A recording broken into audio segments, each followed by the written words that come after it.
इंसान हर रास्ते से थक जाता है तो अल्लाह ऐसे रास्ते बना देता है जिनका वो तसव्वुर भी नहीं कर सकता। ये एक ऐसे ही यकीन की दास्तान है। सदियों पहले एक पहाड़ी बस्ती में सलीम नाम का एक गरीब मजदूर रहता था। उसका छोटा सा घर कच्ची मिट्टी का था। कई दिनों से चूल्हा नहीं जला था। बच्चे कमजोरी से निढाल थे और सलीम को कहीं मजदूरी नहीं मिल रही थी। एक दिन वो बस्ती के किनारे वाक़े एक पुराने इबादत खाने में बैठा था। वहां एक नेक बुजुर्ग लोगों को नसीहत कर रहे थे। जो बंदा दिल से अपने रब की तरफ पलट आता है और सब्र के साथ इबादत को थाम लेता है, उसके लिए रिस्क वहां से आता है जहां से वो सोच भी नहीं सकता।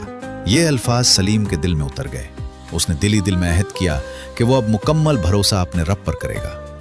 घर पहुंचकर उसने अपनी बीवी से मुस्कुराकर कहा, मैंने सबसे बड़े राज़िक के यहाँ काम शुरू कर दिया है। उजरत वक्त पर मिल जाएगी। वक्त गुजरता गया, आजमाइश बढ़ती गई। एक शाम वो बस्ती से दूर एक सुनसान वादी में खड़ा नमाज पढ़ रहा था।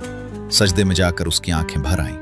ऐ मेरे मालिक, मैंने तेरे सहारे सब कुछ छोड़ दिया है, मेरे बच्चों पर रहम फरमा। रात ढले जब वो घर वापस लौटा तो हैरत से रुक गया।